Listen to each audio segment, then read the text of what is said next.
welcome to the show. I'm delighted to have you here. We finally got here. Yeah, we finally got here. Thank you for your flexibility in the process. Thank you for your flexibility. I'm delighted to have you here. And I always like to introduce and start the podcast with my guests introducing themselves, and to remind everybody why is because I botch everybody's intro all the time, and so I'd rather have them speak for themselves. So without further ado, Lisa, do you mind telling us a bit about yourself? Who you are, what you do, and how you got to where you are in your career today. Okay, my name is Lisa Lombardo, and I have the privilege of serving as the president of a relatively newly established company called ARK Holdings. And ARK Holdings is the parent company of ARK Hospitality, which is a hotel third-party management company, and ARK Development, which focuses on just that, acquisition and the development of our portfolio. And we have offices in Ocala and in Dallas and in Raleigh. And as some people might know, that ARK stemmed from an incredible experience and something that we also still maintain, which is a brand called HDG Hotels. And from that, we were able to connect with some partners who believed in what it is HDG did from that culture and strategy perspective, and just being excellent operators and the decisions we made when it came to development. And we have an incredible family of partners on board with us as well. And we knew it was scalable. So we took what was a regionalized concept and we have launched nationwide, and let the boat analogies and metaphors begin. But yes, we're wanting to build something big, hence building an ARK and weather the storms and promise, whatever it is you want to go and wherever you want that to take you. We can do that, but it has been so much fun to see the response to our mission to grow. Well, our mission is to change what relationships, reputation, and returns mean to the hospitality industry, to raise the bar on what those three things mean. When people ask me, what does ARK stand for? I say it's not about the A, the R, or the K. It's all about the R. It's about relationships, reputation, and returns. And that starts with our people first, knowing that we are where they're spending their time. We want them to feel as though they're being invested in professionally. Time's one of our core values. So we want to make sure that our people feel proud of where they work. It's all about that reputation, that they have positive relationships with one another, because we know the beneficiaries of that are going to be our owners and our partners and our guests, and the manner in which the hotel itself is taken care of. So we have taken that culture that so many of us established intentionally, very intentionally, I would say, starting 7 years ago, and we've taken it nationwide, and it's taken off quickly. It's also, even in that, there's so much to unpack there. So I'm trying to get my head around this. So, it's been 7 years, and it's just kind of grown and grown and grown. And how many locations do you guys have with the hotels today? So ARK just launched this past, I would say, May. May was when we launched ARK. And when we launched ARK, our portfolio represented 1,800 rooms. Yeah. A month ago, I did the count, and it was just at about 5,000 rooms that were under management and ownership of ARK. So in under a year, to be still adding to the talent and the bench of leadership that we have within ARK, to have increased at that level, we're very optimistic as to what that represents.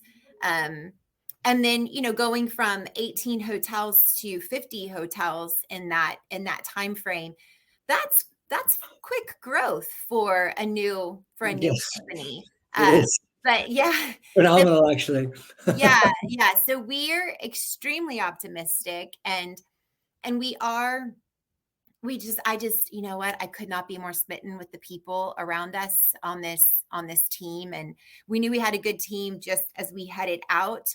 But the talent that came knocking on our doors, or when we went to them with the invitation to join us and they said, yeah, I'm in, I want to build something. I totally believe in what you're doing. And I absolutely agree that we should be able to scale a hospitality company without compromising on culture. And that's what we've set out to do. That's awesome. And before I dip my toe into culture, because Yeah. that's my favorite Narnia of these sort of conversations with, Mhm. but is, in terms of the scaling, you're talking about scaling so Mhm. quickly, are you guys doing net new development, or is it like you're taking existing hotels and bringing them into your sort of like almost like a franchise group, or like, how do I understand like the model itself? So some of it is new development handled by ARK Development. Some of it is Yeah. acquisition, and some of it is third-party management. So we're taking care of somebody else's Yeah. baby or their babies. So it's all of it. It's yes. I mean, there's any number of ways to partner with what we're doing. Okay, awesome. Yeah, I just wanted to make sure that I was hearing it correctly, so Yeah, that yeah. I'm Well, always just kind of botching my podcast, no. As an example, so we started out 2024 with a $20 million raise on 3 projects. 2 are new development, one's an acquisition. And, our intent is that in the next 5-ish years, I feel safer saying before 2030, that we will have done between 800 million and $1 billion in development activity between acquisition and new build. So there's that aspect of it. But Yeah. then there's also the third party management company, which in any given day. Last Friday, we onboarded 8 hotels in 5 different states. And then tomorrow we'll add another one. And then in another week, we're adding another one. And so for me, a year ago to have been in 2 states to now being in 15 states, this is fun. That's unbelievable. I mean, your growth is phenomenal. I mean, as the person who runs a podcast, I am without speech almost hearing that. Like you're the person who's supposed to have the speech. I'm running out of speech. Yeah, no, that's amazing. And that presents its own unique challenges. And Yes. I always think a lot. Well, I always think a lot, but I mean, like, I'm alive. But no, it's more like I think a lot about this, like, in terms of like scaling sort of like multi-unit or Mhm. multi-property sort of companies, like restaurants, like chains, or like hotels. Right. Is like, there's usually a founder vision, and or there's usually an executive vision about what it needs to be. But then scaling that culture across multiple new locations, like you were saying, you went from what, like 1,000 and whatever rooms to 5,000 now with your recent count. You're talking about opening up so many more locations. I mean, how are you thinking about the strategy to maintain or evolve the culture in a positive way as you grow so quickly and exponentially? So I feel like we could literally teach courses in this. Here we go. What a great, that's a good question then. All right. So for us, it's all about we define everything. I want to make sure that we're speaking the same language. So if we say, oh, it's all about our culture, then I want to make sure when I say it's all about our culture, when you hear that, you know exactly what that means. And so we define words like engagement, making sure all of the team members we onboard actually feel on board. We define brand, how interacting with anything ARK makes you feel. Anything ARK, our social media contact, a team member, just stepping foot into one of our offices. Like, what is that you feel? That's our ARKness. And then for culture, we call that our shared beliefs. And our shared beliefs are all around our vision, mission, and core values. And when we acquire a hotel and we are onboarding a hotel and those team members, there's a couple of things we do out of the gate, and it is indicative of who we are.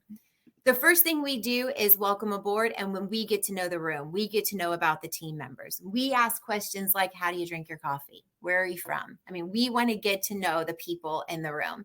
Then the next thing we do is talk through our vision, mission, and core values, and that we are the type of people that we want this to be a spoken, living, breathing philosophy that they're proud of. Again, there's that R in reputation for ARK. So that it's more than just words on a poster hanging on a wall. Yeah. So you define it. For us, it's those shared beliefs, our vision to positively impact, our mission to raise the bar on what relationships, reputation, and returns mean in our industry, our core values, our learning, because it's the root of growing, time, because once it's spent, you don't get it back. Fun, we want to have it, and hospitality, because that's what we do. And it has to start with one another first. So if we're doing all of those things and being considerate of all of those things with one another, great stuff is going to happen. Then you have to program it. You have to program your culture. There have to be things that you genuinely and consistently do over and over and time again. And they don't have to be massive. And while I think that having puzzles and ping pong tables in office places is awesome, quite frankly, we have them. That does not a good culture make. It doesn't. But when you have a good culture, the people actually play ping pong with one another and they stop and do the puzzle. Having it doesn't mean you have a good culture. So yes, you have to program it in small ways and then be consistent in doing it. It can't be that, remember that one time we did that really cool thing? We should do that again. And then it never happens. We have any number of things, but what I'll share with you, because it relates to the way we then measure it. So we've defined it, we've programmed it, and then you have to measure it. So our vision is to positively impact. And we want to make sure that even before you step foot onto the team, you have a sense of that being our absolute why. It's why we exist, is to positively impact. So when our folks are interviewed, it's a question that we hope, and in fact, it's listed as a question of, share with us a story of how you've positively impacted somebody or somebody's positively impacted you, because it's on our job descriptions, as you will, the following will happen in alignment with our vision, mission, and core values. So we can ask this question to share with us how they have positively impacted. And we can tell based on one of three reactions if this person is going to make it with us. They're either, this is amazing, I can't believe that I'm being asked, I thought I was here to make beds, and you just asked me to share a story about how I positively impacted. Maybe they've never even thought of thinking that they're able to make a difference, or that somebody would think of them as a difference maker, but we believe everybody is. And two, there's an opportunity there where we can positively impact because somebody maybe hasn't ever thought of themselves that way, but we know it's possible. And then three, the person who sits back, well, this is ridiculous. Why does this matter if I'm, going to be cleaning the parking lot or working night audit? They're not going to make it. And you're just going to be sitting back again, having this conversation in a couple of weeks as you hire that person's replacement. And we don't have time for that. Time's a core value, right? So we don't have time for that. Yeah. So we ask that question from the very beginning, but then we've got to connect people with that on a regular basis. Super small, simple thing. We supply every hotel with a stack of thank you cards. Oh, this is not planned. I promise you. We just shipped them all out. That's why. But it says, ARK's vision is to positively impact, and we noticed you doing just that. Thank you for being a difference maker.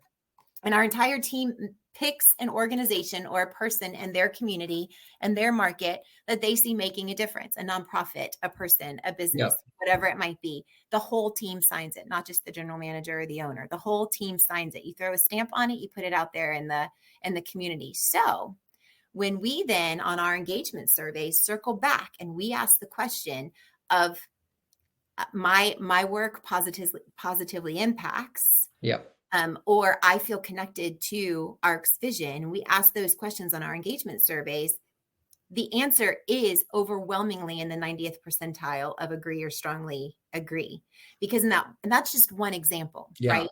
So we can do it, but is it making a difference? And I don't think it's just the thank you cards that are doing it. I think it's that, there's any number of things that involve our people with making that difference. And then to make sure that it happens, we have standards of excellence that we believe help to hold us all accountable to being operationally excellent. So that writing of thank you cards, sending at least 8 cards out in a year, that's less than 1 a month. And most people do 1, if not more than 1 a month. But just having it be an occasion, if you want to be considered excellent in that metric, you have to do 8 of 12. or you're just not considered excellent in that metric. And of all the things, like, come on, that's really low hanging fruit to just send out some cards and be able to check that box and be considered excellent and get an A on that particular metric. So any number of ways that we've defined and are trying to live out that vision to positively impact, that's one example of how we've programmed it, rolled it out, and then multiple ways that we measure it, both in making sure that it happened and there's that accountability, but then also asking our team members how connected they feel to our vision to positively impact. And anytime we get together as a company, we try to have a positive, we call them the best PIPs ever. It's Positive Impact Project. So we've sent care packages to deployed folks serving in the military. We've made personal care packages for the homeless. We recently had this epic peanut butter and jelly making contest to make peanut butter and jelly sandwiches for this women's shelter to send off, so that, again, people are connected with that positive impact. And again, Tuesdays, 2:00, you should join one day. It's super fun. We have what's called a Tell Us Something Good call, and all of our operational leaders hop on if they can. If you can't, no harm, no foul, assume good intent. We're not going to be like, you didn't come to the Tell Us Something Good call. That seems a little counterintuitive. But and all they do is just tell us something good. It takes maybe 17 to 18 minutes. We can, at the end of that call, attach a training, or if we're trying to communicate something that's going on, we can attach it to the end of that call, because we already have a good number convened. Follow up for those who weren't able to join. And as long as people are showing up, we can tell we're healthy and we're doing okay. If someone hasn't shown up for 2 or 3 weeks, we might need to check in and lean in and see how they're doing. So super simple, but you just have to be consistent. Well, it's interesting. And, it's funny, like the way you're describing the measuring of culture. I used to work in design consulting, which basically, like, companies that come in and pay us to invent new products and services. But organization intelligence was a big part of it. So companies would also pay us, like, they wanted our culture. It was like people wanted, like, what made that company so amazing? I mean, it got bought by Accenture, and I don't want to poo-poo it anymore, but suffice to say that, like, it was an amazing creative sort of laboratory. And we used to have a phrase like culture eats process for breakfast, and that was like a thing that we all lived by. And it's funny, and I think about it a lot, like, because you started with the mission and the values. Okay, so you have your mission and you have, like, your core values. And then it's like, what are job specs or expectations that ladder up to the actual values? And to your point, I think, like, so many businesses, be it in software or be it hospitality, will have, like, impact on the wall and a picture of a lion or something. I don't know. You know what I mean? Like, they have, like, the values there, but nobody's living and breathing that. You know what I mean? And I think, like, the way you're talking about them, in the sense that, like, and I think it's great advice for people listening, is like, you have your values. I mean, like every company has values, you'd hope, or at least they're defined. If they have multiple locations, you would hope they're defined. They don't call me. I'm really good at crafting them. So there you go. There we go. And then it's like, no, like, you can put actionable things against it. And it's like, they're not onerous. Like, you're talking about sending an example of, like, the thank you cards. You're expected to send it in 12 months. Yeah. Come on. Like, it takes 2 seconds. You get people to sign it, do a run around the office. Here, sign this, sign this, sign this. Thank you. Write a little note. It goes a long way, and that, like, engenders the culture, because people are remembered, they feel seen, and it's like laddering up to that actual vision, which is actually so key. I mean, that's what we do at Landed as well with our sort of values, is that, like, we have metrics against them ourselves. That we track in sort of our OKRs. And so, like, I have individual team member OKRs as well, and they all ladder up as well to track against, like, micro pessimism, macro optimism. And we will not take on a new hotel without arriving without a bell. I have, like, several in my office, but it would be awkward for me to get up. I'm okay with being awkward, but so when we show up to every new hotel, we bring these bells. Because one of our simple traditions, it started, I want to say 2020, 2021. So it's been several years now, is that if something good happens, you get the team together and you ring the bell. Somebody gets however many people to sign up for their loyalty program, or they meet their goal for that, we ring the bell. It's your anniversary, we ring the bell. It's your birthday, we ring it. But what we also do, because again, when you're scaling, it's fun to remember that you're a part of something larger than yourself. But you also want that to be more than just so what. Yeah. So when a hotel celebrates an anniversary, then we invite everybody company-wide to gather, whoever they can gather, to get on virtually to our video platform, and we tell stories about the hotel, and the GM gets to fuss over their team, and then everybody rings their bells. Like it's again simple, using technology already in place. It's not that we don't do this or wouldn't do it, but it's not stopping to have some agenda town hall, which I do love. I do love those. And again, not that we don't have those. This is no agenda other than get together, celebrate, takes a few minutes, and then everyone moves on with their day. But people, we have found in our surveying them, like being a part of an organization that takes a moment to do that and to just celebrate and be grateful. So, that those things, again, they go a long way. And I can also speak to in the measuring side of things. And you and I were kind of talking shop as we were getting ready to go live, that the data's been around for almost a decade now, and there's however many Harvard Business Review articles, one in particular from 2015 that I use in a workshop I do with our leaders. And it talks about the importance of engaged team members and the cost of disengaged team members, and having a positive culture and its impact on performance and productivity and profitability. And that companies with engaged workforces benefit from seeing 100% more applications for open jobs. I mean, who does 100% more applications for available positions? It's also, we believe, just the right thing to do. It's the right thing to do. But I will say, we've seen the benefits. So within 5 years of launching this intentional culture, so from 2016 to 2021, and without delving into it, I'm pretty sure we know what happened in 2020 and 2021 and what that meant to the hospitality industry to go through what everyone else also went through. But even with that in the mix, so at that time, our portfolio grew by 90%. 90%. In that time period, or in 2020, 2021? 2016 to 2021. This is just a 5-year look. I mean, it's grown more since then. Yeah. It was a 90% growth. But our revenue grew by 172%. And our GOP dollars percentage, not our GOP percentage, because that one I can't remember off the top of my head and I don't want to misquote, but our GOP dollars percent from 2016 to 2021 grew by 595%. Riddle me that. So you're saying that what is the reason for the extreme efficiency gains and performance when the actual growth was yes, like nowhere near it? So you're saying that like the correlation here is the others. So what are the others in this? And the others so being the one culture. thing that super smart people, amazing company, incredible story, right?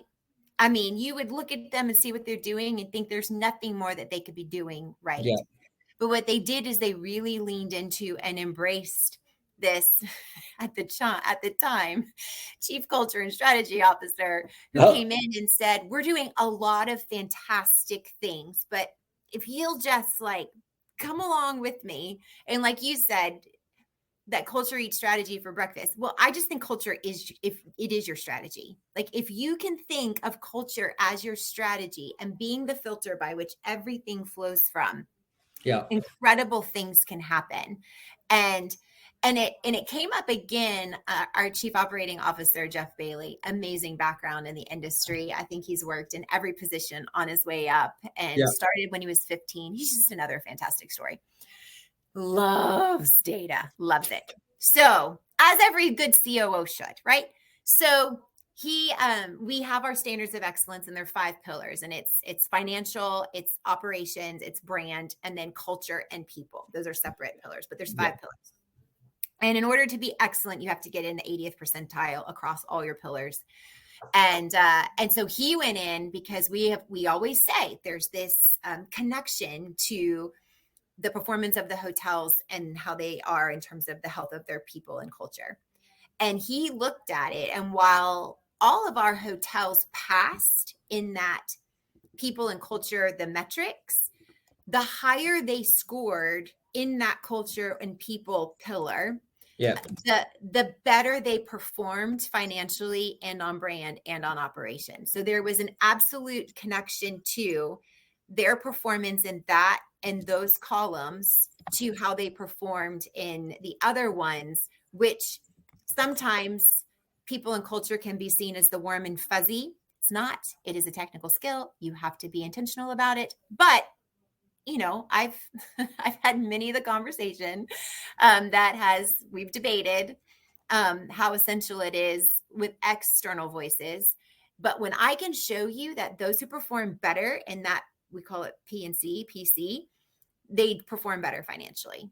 So this is a very interesting point here, because, I guess I've a background professionally in culture, but also like, I've been startups, so everything is all about culture. But then also, I've been running this podcast, and I think I've done probably nearly 100 episodes now. And everyone who's been on the podcast, I know it's been a ride. It's been a trip. And one of the things that I hear from everybody on the podcast is, what I observe is that culture separates good from great. And great culture is like great guest experience, employee experience, all those things in between. But you're the first person I have had on that and what I mean by this is that, like, when I talk to people about culture, they talk about it in the, what makes great people, and we have great training, and we teach people the ways of our business and all this kind of thing. Mm-hmm. But the two key things on anyone's P&L are like commodities and people. Okay, and both of those they're trying to cut as best they can. You know what I mean? Like, as in, and so the fact that you're able to objectively say, with data, yes, pulled from a P&L, that indicates a correlation between better culture would lead to better financials. And what were the pillars again? I'm just operations, brand, yeah. So, like, in terms of all the measurable metrics that those guys are judged on, that you see better performance when the culture pillar is high. Yeah, and I think that's such an incredibly insightful talking point, but also incredibly valuable, I think, for people to hear that, because my worry with culture all the time is you see it in tech at the moment where everyone's getting fired constantly. Like, it's in the news, like, Facebook doing 20% layoffs and Google and all these things. And they are the business of culture. And I say that in inverted commas because for so long people looked up to them as like visions for culture, and since like, what are they doing that we're not doing? And one of the things is like, but again, they fall back in the same trap that everybody does, which is just lay off people when times are not that good. Mm-hmm. And so when I think about this, and you're able to say objectively that you can see it, being able to say it so cogently, articulately, and with data is probably the most valuable thing I've heard in this podcast today. And I mean that sincerely, because I've not heard, I talk about culture all the time, and I love talking about culture in this podcast. I mean, the people that I've had on are amazing, but I've not had anybody articulate it in a way that I'm visualizing it right now as a way to, like, as in, I'm going to take this home with me into London now and go, all right, everyone, I think we got something. Genuinely, like, I think it's that good. Well, yeah. And so if it's worth even continuing the conversation offline, we should, because if someone like yourself has the same obsession as I do when it comes to the significance of culture and the difference that it can make, again, for all of the reasons that we described: productivity, profitability, performance. I mean, we set ROI goals, we set GOP goals, we set rooms profit goals. There's all of these financial goals that are positively impacted. See, there's that vision again, positively impacted by this emphasis on culture, and making sure that this is not a spectator sport. This is a participatory sport, and that everyone in the organization expects it of themselves and of everyone around them. This isn't a top down. It's in all of us. It's an all of us endeavor. So, And we measure that through things like engagement surveys and asking our people when things get tough, does my team comes together and how do they answer that question? Yeah. Our industry lives on likelihood to recommend. So let's ask, how likely are you to recommend us as an employer? How likely to your friends and family? Or would you recommend your hotel to your friends and family as a place to stay? And we have, we fly all the flags. So this isn't trying to be like, well, they would want to stay there, but I don't know about that one. No, we do not have any properties that score in a B range. They are all A's when it comes Yeah. to that. They would be so proud to have their friends and family stay at their hotel. And that makes us feel good because that means they feel good about where they're working. Again, that's that reputation and return that we emphasize in our 3 R's within ARK. So there's any number of reasons to do this where the data matters, but it just comes down to it being the right thing to do. And I kind of dodged your question a little bit in the beginning when you said, like, take us through how you ended up here and ended up in your role. But what I will, I was Exactly. like, I'm going to skirt around that part about me for a second. But I personally feel like my mission is to help people to exceed their own perceived expectations of themselves. And I got that from my mom. My mom has done that as an educator. But a part of that is also, I do think that one of my strengths as a leader who believes that leadership is defined by service to others first and foremost. And however genuinely you do that and you take care of those in your care, you will have the ability to influence, and hopefully that's positively. But I have a knack for being able to match people's capacity for doing something with their passion for it. And probably why I started my career in the nonprofit realm and helping organizations raise significant funds for incredible causes, because I always just wanted to do something that felt that mattered and took care of people and took care of communities. And so helping people match their capacity to support a cause with their passion for it, whether that was an alum to a college who could afford $50. If you can only afford $50 and you give me your whole $50, that means you love us. But if you have the capacity to give $1 million and you have a passion for it, and I can match that too, so that $50 or that $1 million meant the same because I understood what it meant to the person who was contributing it. Yeah. Same thing goes in the workforce that's in a for-profit realm. We have to be able to match people's capacity for what they can do, their talent, their gift, their wherewithal in a position or in a field with their passion for doing that. And if they lack passion for it, is that our fault? And we need to ask ourselves that. Are we not inspiring or motivating or giving them room to believe in themselves or to think that they can make a difference? Because if we can do that and give people a sense of purpose and meaning, then all of a sudden, whatever their capacity is, we're going to get it. And then they're going to feel more fulfilled. And just the rippling effect of what that does, I think, in a person's life and in society as a whole. And as I always tell my kids, we live in a society. So, I've got to think about these things. George Costanza, we live in a society. But that's like very fortunate that my career has been one step after another of trying to help people to become their best selves and just believing in what they're capable of and lacking enough ego to where I feel that I can get them there and keep pushing them forward and let them take that center stage and be able to cheer them on from the side. Like that gives me sheer and utter joy.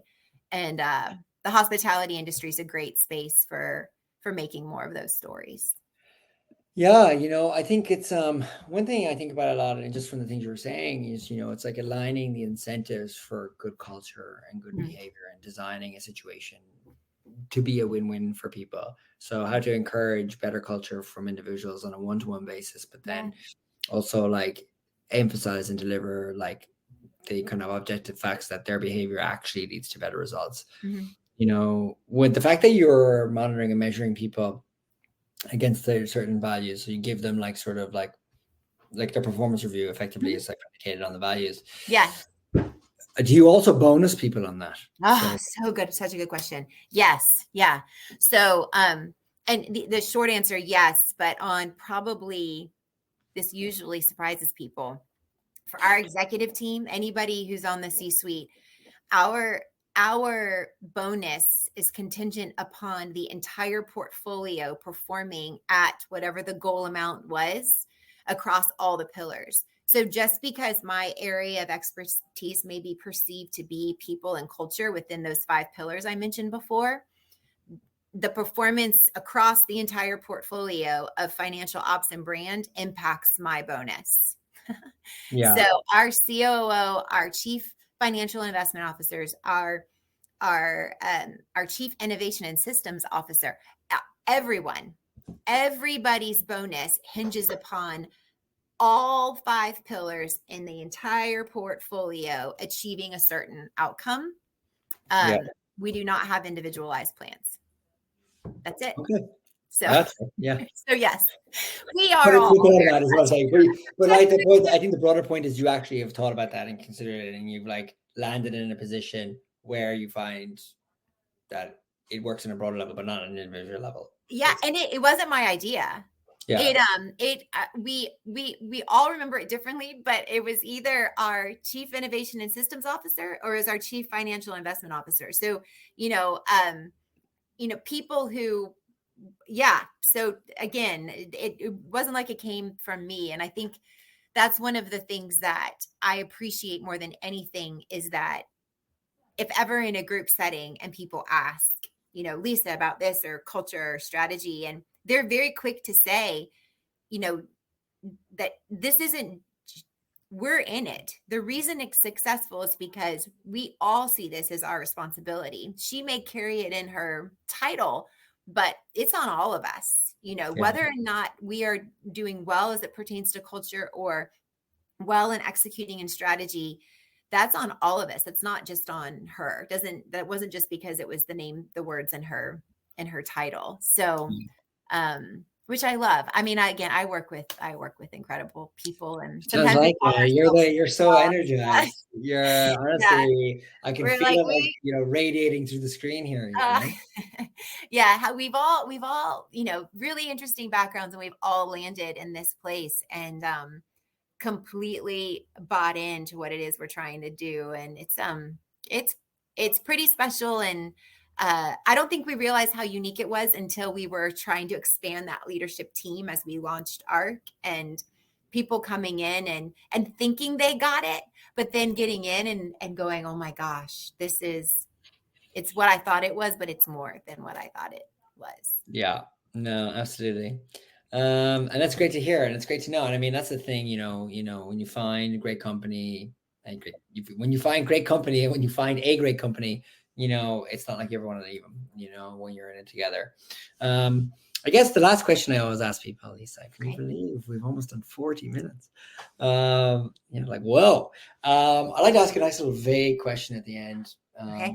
Like, can I put you on your toes here, which is, what advice would you give people listening to this podcast? What advice?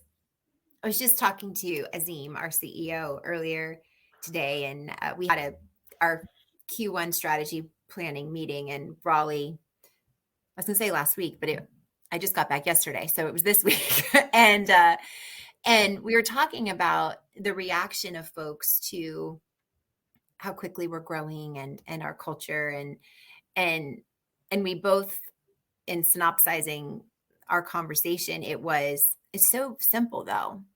It's just, when you have the choice, from, the book Wonder, but when you have the choice to be right or kind, be kind. And something I tell my team a lot, because we do a lot of engagement events company wide, and I say, we're going to have a perfect plan. We're going to be like, this is going to happen, run a show. They're going to get here at this point, and this is going to happen. And then they're going to eat this, and then the keynote's going to be here. And we're going to have the perfect plan. And it is not going to go at all as planned. And we're going to have a sense of humor about it. Yeah. And you're going to just take care of the person in front of you. So it just comes down for me, and life is pretty simple, and you just take care of who's in front of you and be present and focus on that.